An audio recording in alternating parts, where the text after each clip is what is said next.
अभिवादन स्वीकार कीजिए ब्रजेश मिश्रा का और आप देखना शुरू कर चुके हैं द डिबेट।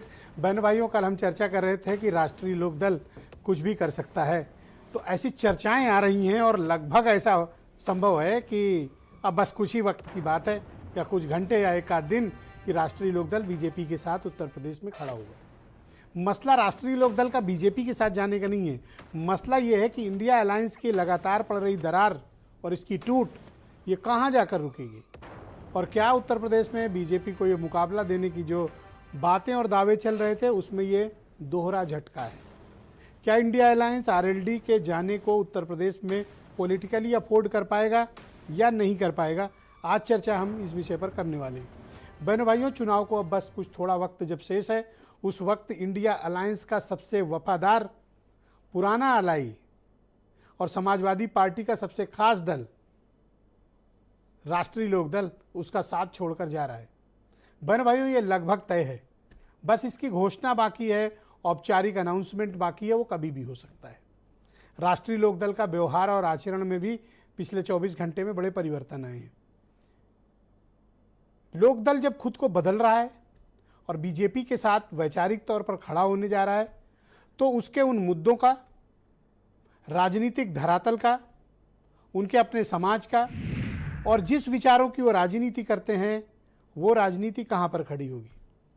मैंने पूर्व के भी डिबेट्स में आपसे कई बार कहा है कि राजनीति में अपने इंटरेस्ट सबसे महत्वपूर्ण चीज़ होती है, विचार उसके बाद होता है। जिस पॉलिटिकल पार्टी का जिसके साथ इंटरेस्ट मैच करेगा वो उसके साथ जाएंगे, अगर उनके पास वफादार लॉयल वोट बैंक है वो उनके साथ मूव करेगा। ऐसे तमाम उदाहरणों से देश भरा हुआ है। अगर जयंत चौधरी ऐसा कर रहे हैं तो कोई पहले व्यक्ति नहीं होंगे जो ऐसा करेंगे कि वो वैचारिक रूप से बदलकर बीजेपी के साथ जाएं। उनकी पार्टी का और उनकी फैमिली बैकग्राउंड में भी बीजेपी के साथ रहे हैं लोग, उनकी पार्टी ने बीजेपी के साथ दिया, मिनिस्टर भी रहे हैं। तो ये कोई अचरज नहीं होना चाहिए कि आरएलडी कैसे चली गई। आरएलडी की तो रूट्स वहां से निकली थी, आरएलडी कुछ वक्त के लिए उधर आ गई थी। लेकिन बहनों भाइयों, किसान आंदोलन ने आरएलडी की राजनीति में बड़े बदलाव किए। लेकिन अब 2022 की में जो प्रोजेक्शन हुआ था और जो रियलाइजेशन हुआ, इन दोनों में ज़मीन आसमान का अंतर था। राष्ट्रीय लोकदल के पास बची सिर्फ 9 सीटें जीत कर वो आ पाए।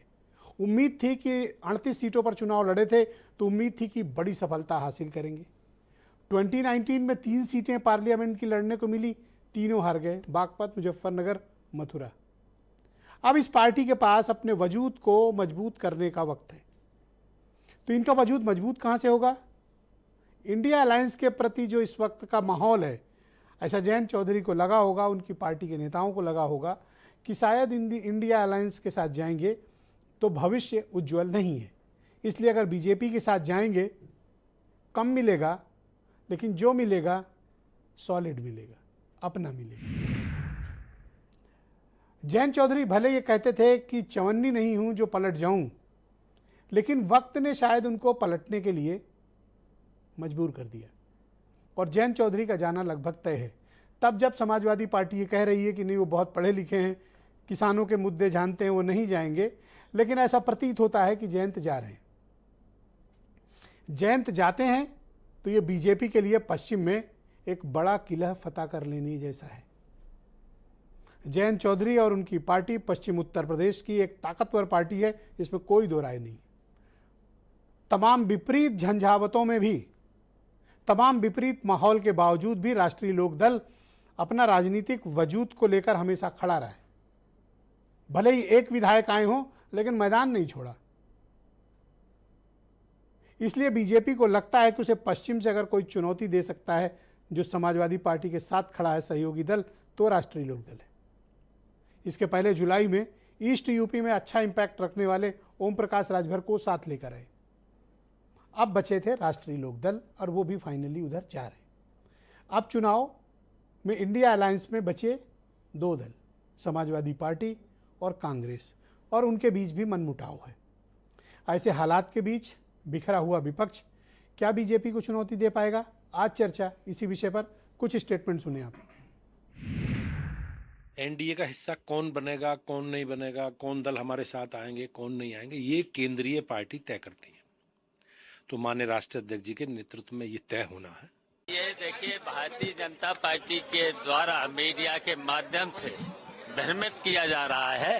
केवल भारतीय जनता पार्टी के लोग भ्रमित कर रहे हैं। और पश्चिमी उत्तर प्रदेश में जहां जैन जी चले जाएंगे, जहां राष्ट्रीय लोकदल जिसके साथ हो जाएगा, या बीएसपी या कुमारी बहन मायावती जिसके साथ हो जाएगा, एक तरफा सीटें जीतते चले जाएंगे। जयंत चौधरी जी आरएलडी हमारे गठबंधन का हिस्सा है और मुझे विश्वास है गठबंधन को मजबूत करने के लिए वो हमारे साथ रहेंगे और इसके सकारात्मक रिजल्ट्स आएंगे।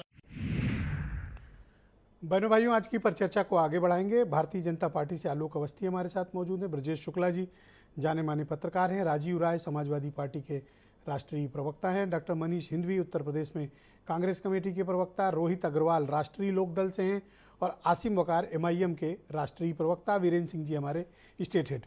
बहुत शुक्रिया और धन्यवाद आप सभी का इस परिचर्चा का हिस्सा मेरे साथ बनने के लिए।